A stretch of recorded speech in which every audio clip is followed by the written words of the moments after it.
नमस्कार। महापुराण के इस नए अध्याय में मैं सौरभ राजन आपका स्वागत करता हूँ। हमारे उपनिषदों, शास्त्रों, वेदों, इनमें 33 कोटि देवताओं की चर्चा की गई है।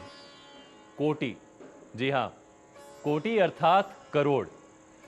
संस्कृत में कोटि के दो अर्थ होते हैं, एक तो करोड़ और दूसरा यानी कि श्रेणी, प्रकार। अर्थात हमारे शास्त्रों में 33 प्रकार के देवताओं की चर्चा की गई है। असल में प्रकृति के हर शक्ति का प्रभार एक एक देवता के पास है और इन्हीं देवताओं के राजा को इंद्र कहते हैं। जैसे ही हम इंद्र का नाम लेते हैं तो हमारे सामने एक ऐसे राजा की छवि आ जाती है जो कि ईर्ष्यालु है, अहंकारी है, लोभी है और डरपोक भी है। तो हमारे समझ में ये नहीं आता कि ऐसा व्यक्ति देवताओं का राजा कैसे हो सकता है। वास्तव में इंद्र किसी व्यक्ति का नाम नहीं है, इंद्र पद का नाम है। देवताओं के राजा के पद पर बैठा व्यक्ति ही इंद्र है। अब इसकी प्रक्रिया का उल्लेख तो कहीं नहीं मिलता, लेकिन हाँ, कथाओं में ऐसा अवश्य देखने को मिलता है कि इंद्रासन पर आक्रमण करके उस पर कब्जा किया जा सकता है। वेदों के अनुसार कुल 14 इंद्र हुए हैं। इनमें से अवश्य कुछ लोभी, कुछ अहंकारी, कुछ डरपोक भी हैं। आइए देखते हैं इन्हीं में से एक इंद्र की ये कथा।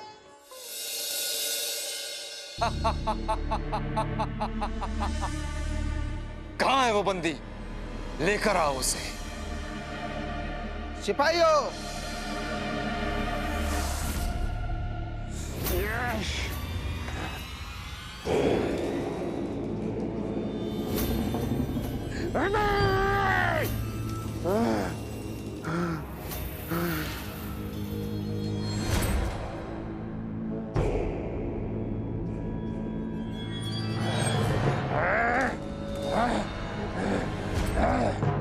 अच्छा है, बहुत अच्छा है।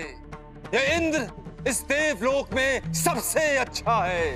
वो दिन दूर नहीं जब तीनों लोकों में इंद्र के नाम की गूंज सुनाई देगी। सारे के सारे देवगण तो स्तब्ध रह जाएंगे कि मैंने यानी देवराज इंद्र ने दानव गयासुर को युद्ध में परास्त कर उसे बंदी बना लिया।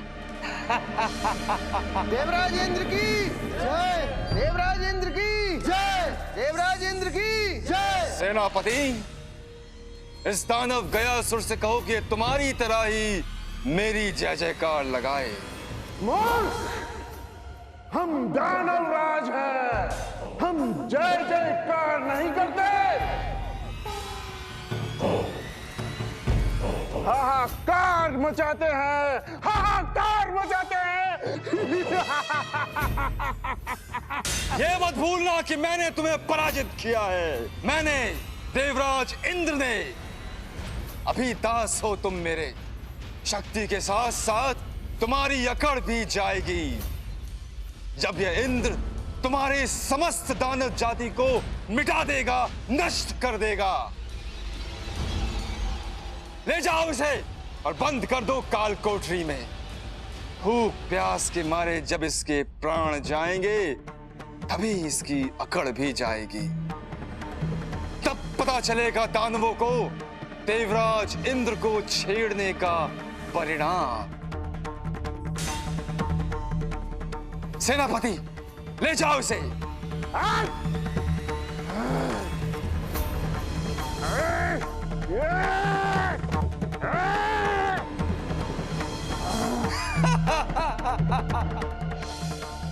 मुझे कोई परास्त नहीं कर सकता, कोई भी नहीं हरा सकता।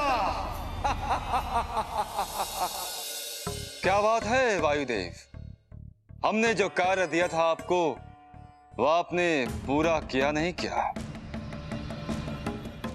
वो मैं किसी दूसरे अति महत्वपूर्ण कार्य में व्यस्त हो गया था इंद्रदेव। दूसरा कार्य? ऐसा कौन सा कार्य है जो देवराज इंद्र के कार्य से भी अधिक महत्वपूर्ण है? वो ऐसा है कि मैं कुछ सुनना नहीं चाहता। यदि देवलोक में रहना है तो देवराज इंद्र के कार्य को पहले करना पड़ेगा, अन्यथा चले जाओ दानवों के बीच।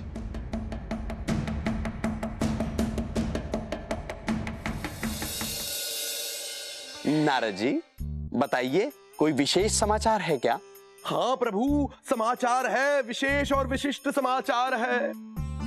देवराज इंद्र में घमंड घर कर गया है कि वे सबसे शक्तिशाली देवता हैं। उनमें अभिमान है कि कोई भी देवता उन्हें परास्त नहीं कर सकता, और इसी के चलते उन्होंने कई देवताओं का अपमान भी कर दिया है। ये आप क्या कह रहे हैं नारद? हाँ माते, जितना आश्चर्य आपको हुआ सुनकर उतना ही सबको हुआ। अब मेरा कार्य था समाचार देना, मैं चला। रुकिए नारद, दूसरे देवताओं को भी बताना है प्रभु। हाँ हाँ बता दीजिएगा, किंतु हमारा एक संदेश देवराज इंद्र तक अवश्य पहुंचाइए। उनसे कहिएगा, अहंकार से बड़ा कोई शत्रु नहीं, इस जगत में कोई किसी से बड़ा नहीं, सभी मात्र अपना अपना कार्य कर रहे हैं, और फिर सभी देवताओं ने मिलकर ही तो इंद्र को राजा बनाया है। अतः वो अहंकार न करें। ठीक है प्रभु, अब बता दूंगा, परंतु मुझे नहीं लगता कि ये बात उनके उतरेगी। नारायण नारायण। क्यों अग्निदेव, बहुत अहंकार है क्या आपको अपनी शक्ति पर? नहीं नहीं इंद्रदेव, कैसी बातें कर रहे हैं आप? तो क्या आपको अपनी शक्ति पर घमंड है वायुदेव? ये आपसे किसने कहा इंद्रदेव? किसी ने तो कहा ही होगा। गुप्तचर हमारे पास भी तो हैं। आप तो बस इतना बताइए कि आप लोग क्या अपने आप को मुझसे अधिक शक्तिशाली समझते हैं? यदि किसी को अपनी शक्ति पर घमंड है तो हो जाए दो दो हाथ देवराज इंद्र के साथ। वचन देता हूं, विजय मेरी ही होगी। नारायण नारायण।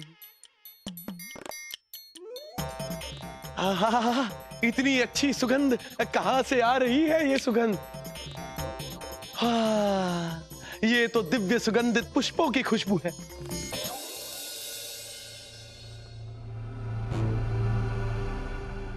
अरे ये तो दुर्वासा ऋषि है।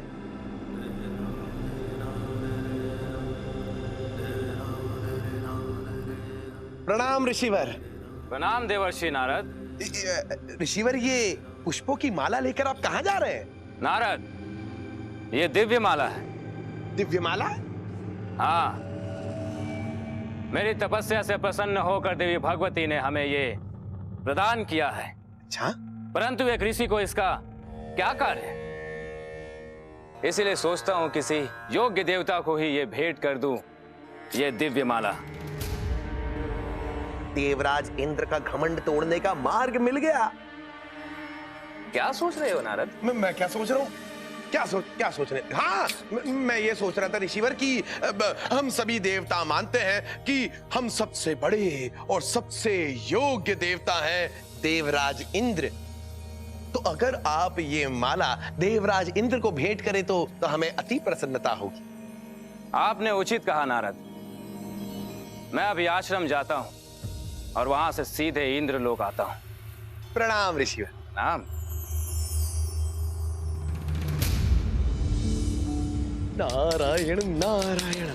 इनसे पहले मैं वहां पहुंच जाता हूं, मेरा काम हो जाएगा और देवराज इंद्र का भी काम बन जाएगा। नारायण नारायण।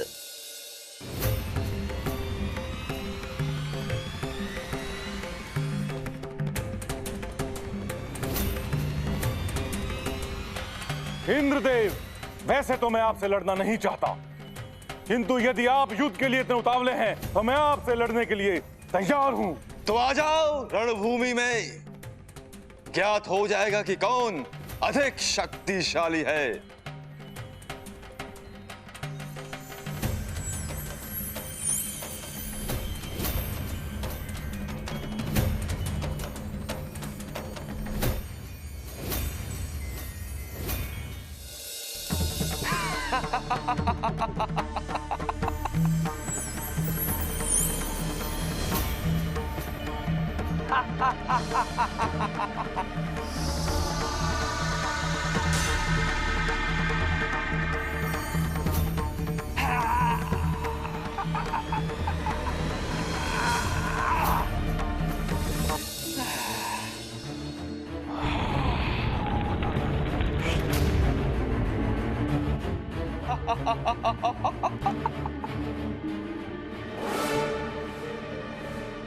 आइए वायुदेव आइए, आप भी अपनी शक्ति का प्रयोग कर ही लीजिए। आप मेरी शक्ति का प्रकोप देखना चाहते हैं ना इंद्रदेव? जैसी आपकी इच्छा। आ जाइए।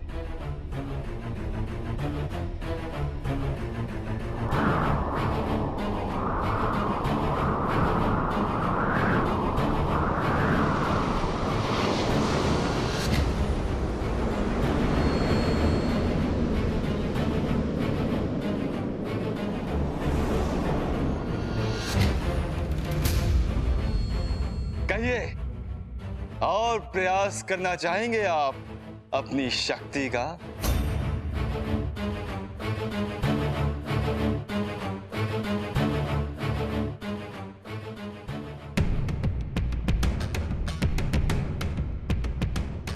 मैं इंद्र हूं, इंद्र, देवराज इंद्र। मुझे कोई भी परास्त नहीं कर सकता। देख लिया ना आप लोगों ने?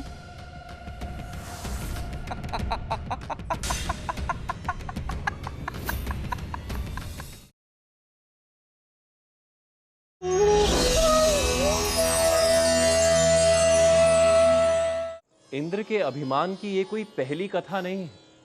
ऐसी बहुत सी कथाएं हैं जिसमें इंद्र के अभिमान की चर्चा है, बल्कि एक कथा तो ऐसी भी है जिसके बाद इंद्र की पूजा होनी ही बंद हो गई। महाभारत काल की कथा है। हुआ यूं कि इंद्र को अभिमान हो गया कि वर्षा तो उन्हीं की वजह से होती है, और अगर उनकी पूजा नहीं की जाएगी तो वो बारिश नहीं होने देंगे। यहाँ गोकुल में ठीक वर्षा ऋतु से पहले घर घर में तरह तरह के पकवान बनने लगे। यज्ञ की तैयारी शुरू हो गई। तो कृष्ण ने यशोदा मैया से पूछा कि ये सब हो क्या रहा है। तब यशोदा मैया ने बताया, ये सब इंद्र की पूजा की तैयारी हो रही है। अगर इंद्र जी प्रसन्न नहीं होंगे तो बारिश नहीं होगी, बारिश नहीं होगी तो अन्न की उत्पत्ति नहीं होगी, अन्न की उत्पत्ति नहीं होगी तो गायों को चराएंगे कैसे। तब श्री कृष्ण ने कहा कि ऐसे अभिमानी देवता की पूजा करनी ही क्यों चाहिए।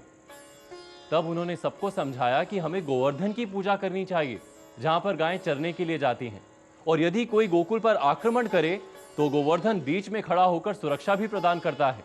और सबने गोवर्धन की पूजा शुरू कर दी। और उधर इंद्र को इतना गुस्सा आया कि उन्होंने गोकुल पर मूसलाधार वर्षा शुरू कर दी। तब कृष्ण ने गोवर्धन को अपनी उंगली पर उठा लिया और सारे गांव को शरण दी। तब वो ब्रह्मा के पास गए। ब्रह्मा ने कहा कि जिससे तुम मुकाबला कर रहे हो वो वास्तव में विष्णु का ही अवतार है। तब इंद्र लज्जा से भर गए और उनका अभिमान चूर चूर हो गया। बस तभी से इंद्र की पूजा होनी बंद हो गई। अभिमान आंखों पर पट्टी बांध देता है और उसका फल भुगतना ही पड़ता है। आइए देखते हैं इस कहानी में आगे क्या हुआ। नारायण नारायण। आप स्वयं के बारे में जो सोचना चाहे सोच सकते हैं देवराज इंद्र, परंतु हमारी दृष्टि में तो इस लोक के एक ही राजा हैं, और वो है मेरे प्रभु नारायण। नारद, केवल शंख और चक्र लेकर बैठ जाने से कोई राजा नहीं बन जाता। उसके लिए तो दानवों से युद्ध लड़ना पड़ता है, पराक्रम दिखाना पड़ता है। आपके प्रभु ने कभी ऐसा पराक्रम दिखाया? जब मेरे प्रभु पराक्रम दिखाते हैं तो देखने वाले देखते रह जाते हैं। उनके जैसा ना तो कोई था और ना कोई होगा। है, ये देवराज इंद्र है ना? ऋषि दुर्वासा देवराज इंद्र से भेंट करने के लिए पधार रहे हैं।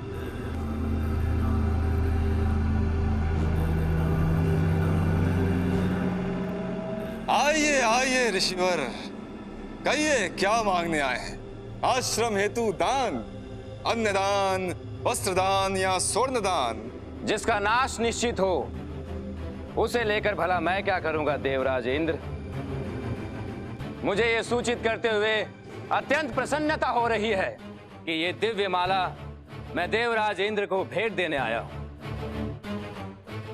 इसे पहनने वाला अत्यंत शक्तिशाली, बलशाली, बुद्धिशाली और पराक्रमी होता है।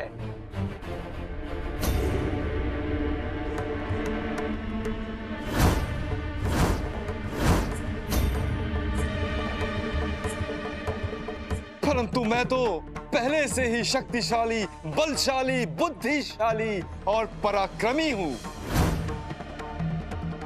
मुझे इस माला की क्या आवश्यकता?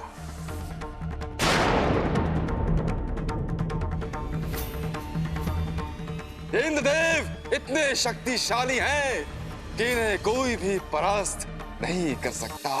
मूर्ख इंद्र, तुमने मेरा अपमान किया है।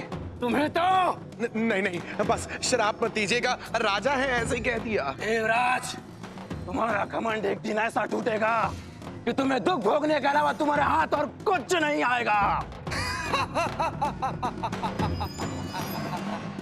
तुम इंद्रासन से दूर हो जाओगे। बस बस ऋषिवर बस।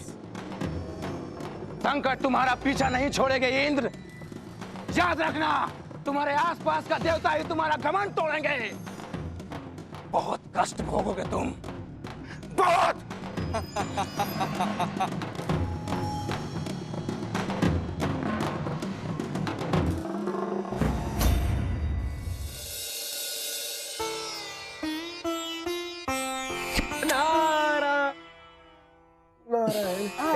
पधारिए नारद। माते, कहिए नारद, क्या समाचार है? आपका संदेशा इंद्रदेव तक पहुंचाया, परंतु उसका फल तो विपरीत आया। क्या? हाँ माते, ऋषि दुर्वासा का अपमान, इतू सा भी नहीं सम्मान। तो कुछ कीजिए भगवान। अच्छा,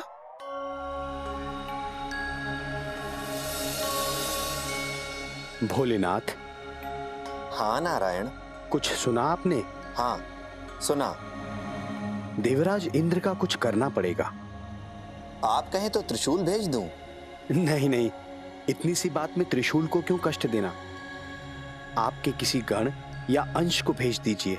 तो ये कार्य शनिदेव को सौंप देते हैं। ये अच्छा उपाय है। शनिदेव ही उचित उत्तर हैं इंद्र के अभिमान का। क्या बोले? जाइए, शनिदेव से बात कीजिए। शनिदेव। नारायण नारायण।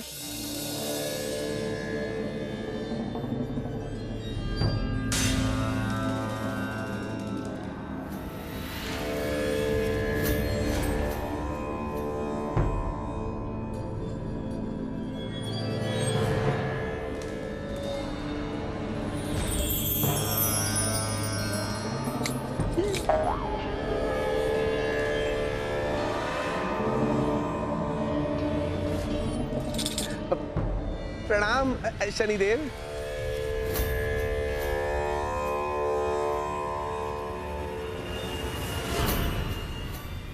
नारद, कहिए।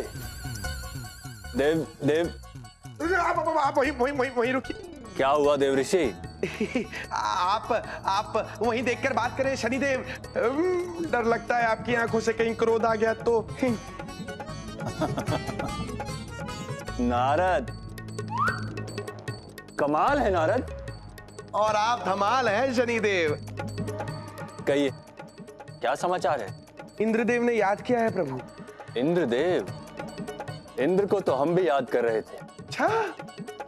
हमने सुना है देवराज इंद्र ने किसी भयानक राक्षस को मात दी है, तो उन्हें बधाई देने तो जाना चाहिए ना? हाँ हाँ, अब बधाई तो देनी चाहिए। अब कब जा रहे हैं आप? आज? नारायण नारायण।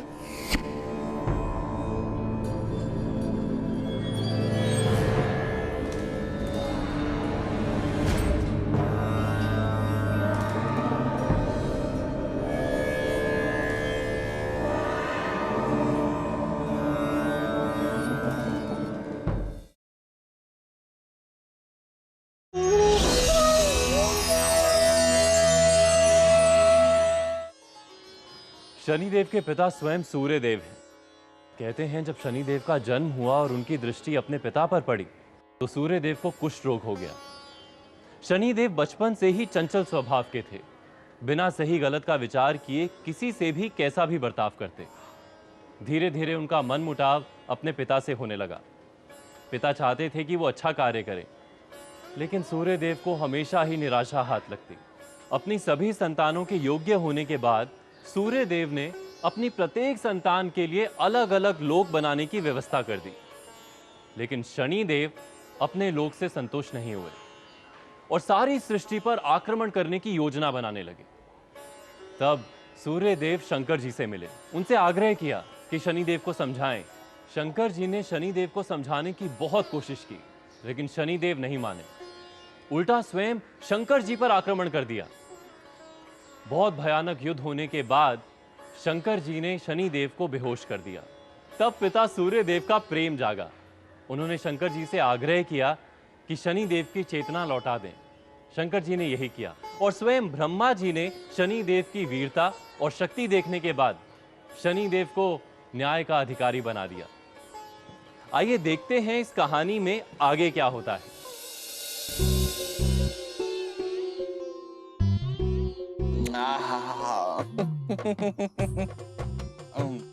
आम खाने का तो आनंद ही कुछ और है। सूर्य पुत्र शनिदेव इंद्रलोक में पधार रहे हैं।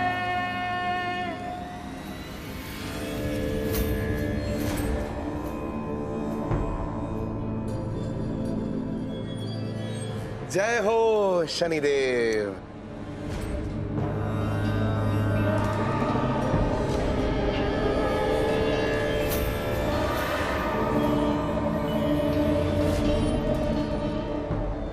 अरे इंद्रदेव, शनिदेव आए हैं। इनका सम्मान तो कीजिए। सम्मान तो उन्हें मेरा करना चाहिए। मैं समस्त देवलोक का राजा हूं और वो मुझे प्रणाम तक नहीं कर रहे।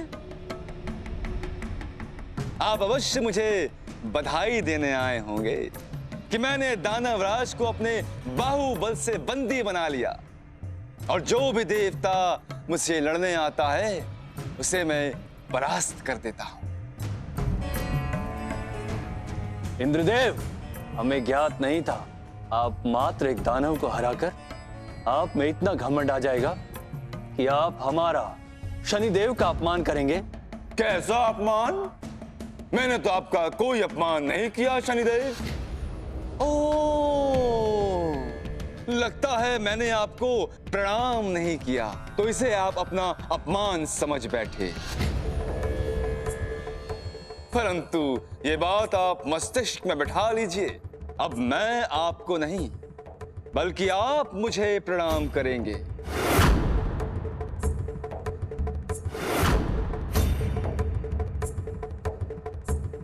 क्योंकि मैं यहां का राजा हूं। इंद्रदेव, आप जो कर रहे हैं उसका परिणाम संभवतः आपको भुगतना पड़ेगा। मुझे डराने का प्रयास ना करें शनिदेव। मुझे मालूम है कि सारा संसार आपसे डरता है, किंतु मैं नहीं डरता। ऐसी बात है? हाँ, ऐसी ही बात है। मैं देवराज हूं, देवराज इंद्र, और आप मेरा कुछ नहीं बिगाड़ सकते। इंद्रदेव, आपके अंदर अहंकार समा गया है। आपका घमंड तोड़ना पड़ेगा। इंद्रदेव, कल ही आपको मेरा भय सताएगा। इंद्रदेव, हो सके तो कल अपने आप को मुझसे बचाना। वक्र दृष्टि। इंद्र, यह शनिदेव का वचन है और शनिदेव जो कहते हैं वो करते हैं।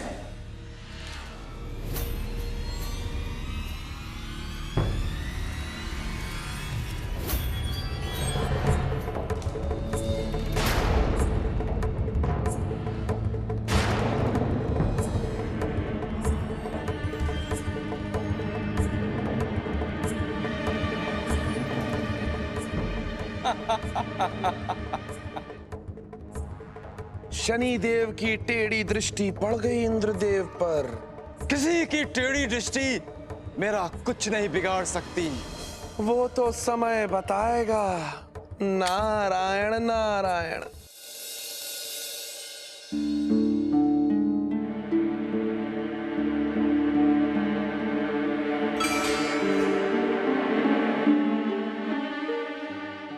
ये मुझे नींद क्यों नहीं आ रही है? इतनी बेचैनी क्यों हो रही है?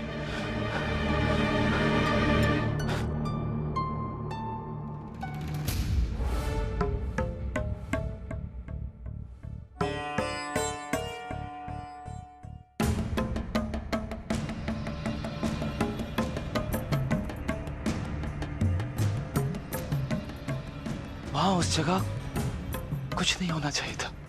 ऐसा क्यों लग रहा है कि वहां कुछ है?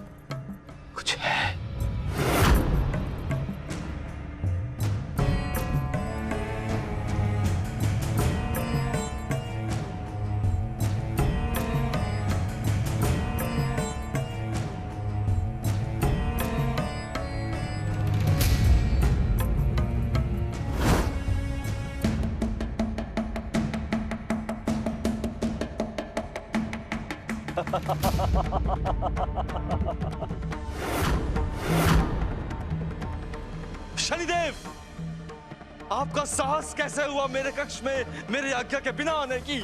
यहाँ तो केवल मैं हूँ। मुझे लगा आपके कक्ष में कोई अज्ञात व्यक्ति घुसा है। आपकी सुरक्षा हेतु मैं यहाँ चला आया। मेरा भ्रम होगा। देवराज, मेरे लिए क्या आदेश है? आदेश नहीं है, संदेश है। संदेश जाकर सेनापति से कहो कि महल को सैनिकों से घेर ले, कोई भी आने ना पाए। समझे? जाओ जाओ जाओ जाओ जाओ। जो आज्ञा प्रभु।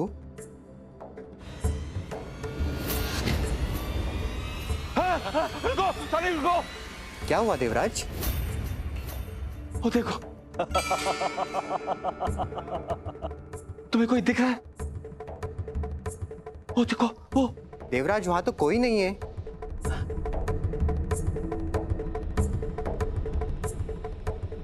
तुम देखो, तुम अब यहीं खड़े रहना और जब तक मैं ना कहूं यहां से हिलना नहीं। परंतु संदेश?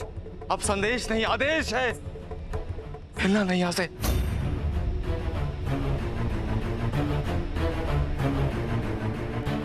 शनिदेव, आप मुझे डराने का प्रयास कर रहे हैं, किंतु मैं डरने वाला नहीं डरने वाला मैं।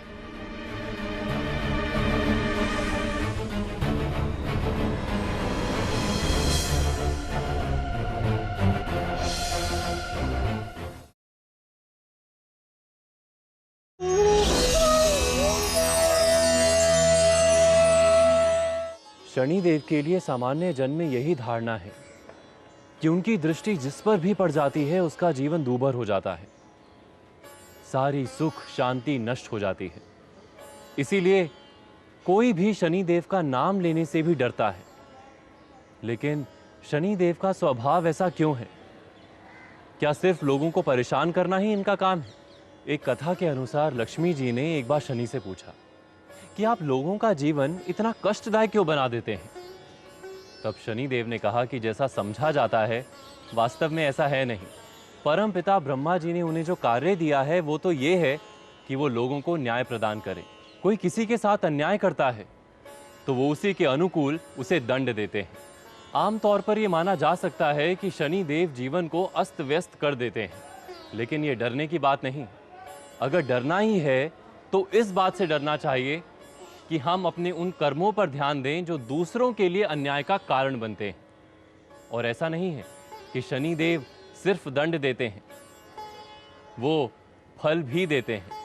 एक बार राजा दशरथ के यहाँ घोर अकाल पड़ा। उन्हें लगा ये शनिदेव की कुदृष्टि की वजह से हो रहा है। अपनी प्रजा को इससे उबारने के लिए वो शनिदेव के पास युद्ध करने के लिए पहुंचे। जब शनिदेव ने देखा कि राजा दशरथ इतने क्रोधित हैं तो पहले उन्होंने उनका क्रोध शांत कराया और फिर उनसे कहा कि अकाल पड़ना ये प्राकृतिक घटना है और ये तभी होता है जब प्रकृति के साथ छेड़छाड़ की हो। इतना कहकर शनिदेव ने राजा दशरथ के अपने प्रजा के प्रति पिता समान भाव देखकर उन्हें यशस्वी होने का वरदान दिया।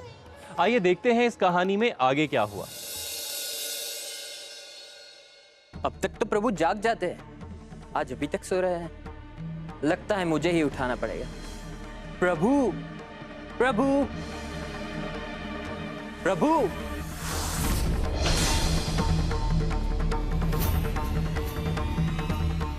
प्रभु, प्रभु। लगता है रजाई के अंदर कोई नहीं है। अरे यहां तो सचमुच कोई नहीं है। अरे कोई सुनता है? प्रभु अपने कक्ष में नहीं है। क्या हुआ? प्रभु अपने कक्ष में नहीं है।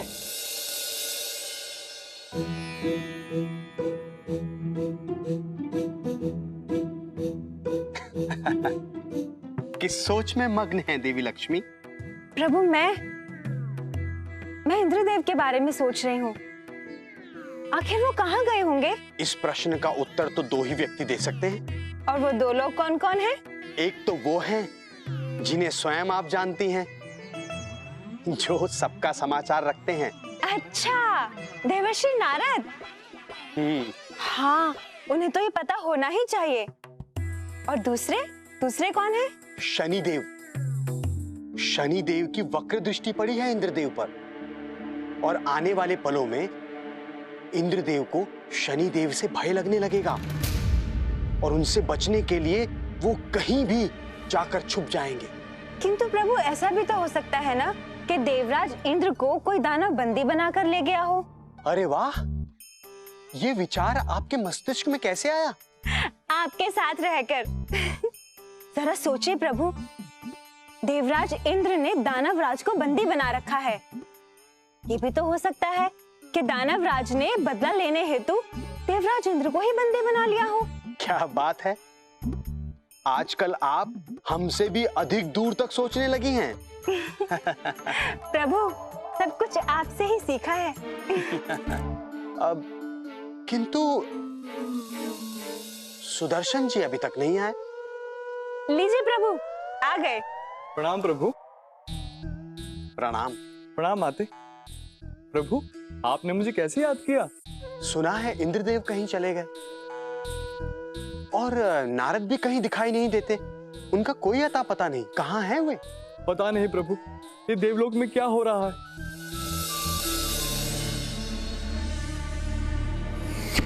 नारायण नारायण। नहीं प्रभु, आप मुझे मत देखना, कहीं क्रोधित हो गए तो। नारद, आपको चिंतित होने की आवश्यकता नहीं है। आपके ऊपर हमारी कुदृष्टि का प्रभाव नहीं होगा। अब बताइए, क्या समाचार है? जय हो शनिदेव, जय हो। समाचार तो है प्रभु। इंद्रदेव आपके डर से इंद्रलोक छोड़कर कहीं चले गए। क्या कह रहे हैं देवऋषि? देवराज इंद्र इंद्रलोक छोड़कर कहां चले गए? ये तो मुझे भी नहीं पता कि आपके डर के मारे वो कहां जाकर छुप गए। देवराज इंद्र कहीं भी क्यों ना छुप जाए, वो हमारी वक्त दृष्टि से बच नहीं पाएंगे। आप तो पूरा ब्रह्मांड विचरण करते हैं, तो आप ही पता लगाकर बताइए कि देवराज इंद्र इस समय कहां छुपे हुए हैं। मैं पता लगाऊं? हाँ, आपके अतिरिक्त ये कार्य और कौन कर सकता है?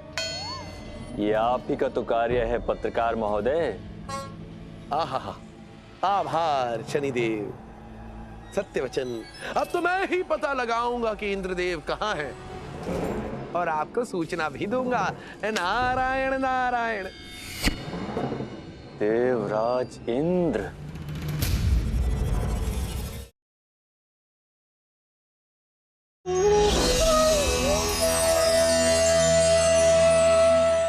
शनिवार को शनि देव पर तेल चढ़ाकर पूजा की जाती है। इस तेल चढ़ाने के पीछे भी एक कथा है। एक बार हनुमान जी अपने प्रभु श्री राम की पूजा करने की तैयारी में जुटे हुए थे। तभी शनि देव वहां से गुजरे। बचपन से ही उद्दंड स्वभाव के शनि देव हनुमान जी से चंचलता करने पर उतर आए। उनके सामने पहुंचे और उन्हें युद्ध के लिए ललकारने लगे। हनुमान जी ने बहुत बार शनि देव को समझाया, किंतु वो नहीं माने। तो हनुमान जी ने शनिदेव को अपनी पूंछ में जकड़ लिया। अब हनुमान जी तो ठहरे वानर, कभी पूंछ इधर गिराते, कभी पूंछ उधर गिराते, और शनिदेव को चोटें लगने लगी। हनुमान जी तो अपनी पूजा में लीन हो गए। उन्हें याद ही नहीं आया कि उनकी पूंछ में शनिदेव जकड़े हुए हैं। शनिदेव ने बहुत क्षमा याचना की, लेकिन हनुमान जी अपने ध्यान से बाहर नहीं निकले। काफी समय बीत गया और शनिदेव को चोटें लगती रहीं।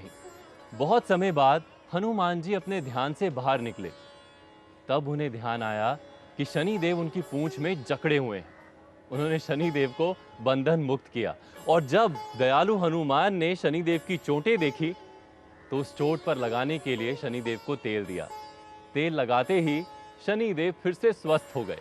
शनिदेव ने एक बार फिर हनुमान जी से क्षमा मांगी और वचन दिया कि हनुमान के भक्तों पर शनिदेव का कोई प्रभाव नहीं पड़ेगा।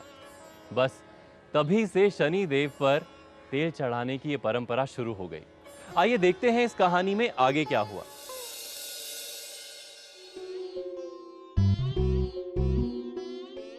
मैं किस स्थान पर जाकर छिपूं जहां पर शनिदेव नहीं आ सकते? कहां जाऊं? पृथ्वी लोक जाता हूं, वहां पर कोई स्थान अवश्य मिलेगा छिपने के लिए।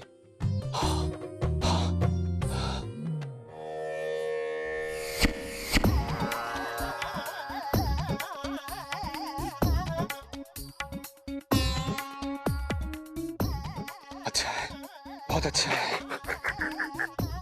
नारायण नारायण, मुझे पता था इंद्रदेव कि बचने के लिए आप पृथ्वी लोक की तरफ ही भागेंगे, इसलिए तो मैं यहाँ आ गया।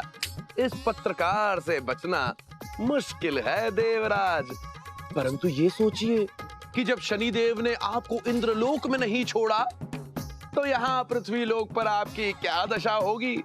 आखिर ये वो जगह है जहाँ बाकियों की तरह आपको भी अपने कर्मों का फल भुगतना ही होगा, और उसके समाचार पहुंचाने के लिए हम है ना। नारायण नारायण।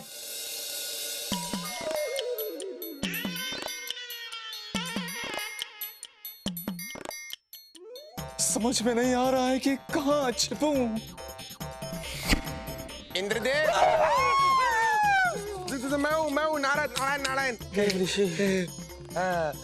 घबराइए मत, मैं किसी को नहीं बताऊंगा कि आप यहाँ छुपे हुए हैं, परंतु शनिदेव को तो पता चल ही जाएगा।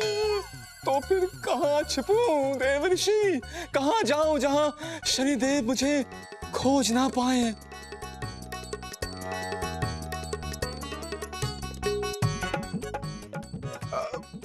वहां आप अगर कमल के पुष्प में छुप जाएं तो शनिदेव को कभी नहीं पता चलेगा कि आप वहां हैं।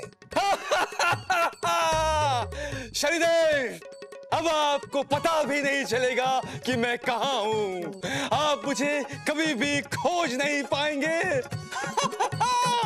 वाह वाह देवर्षि, छुपने का क्या उपाय बताया है।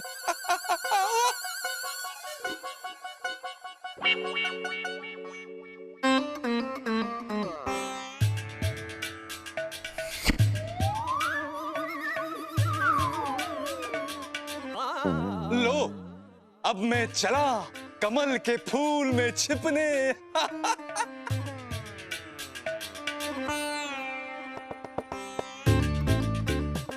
अब मैं चला अपना काम करने।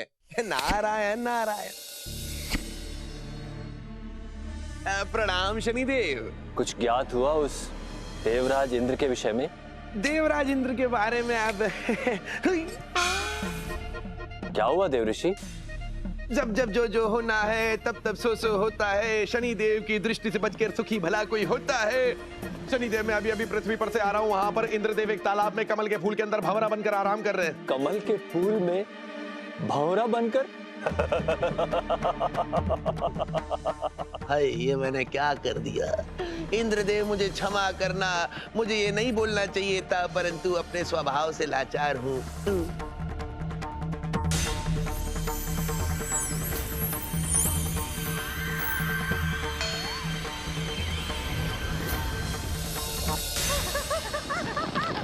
ये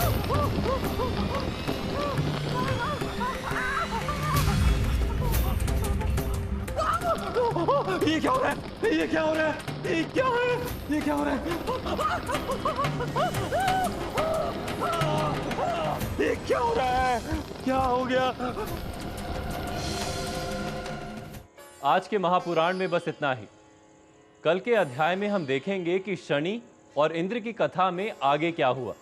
तब तक मुझे यानी सौरभ राज जैन को आज्ञा दीजिए। शुभ रात्रि।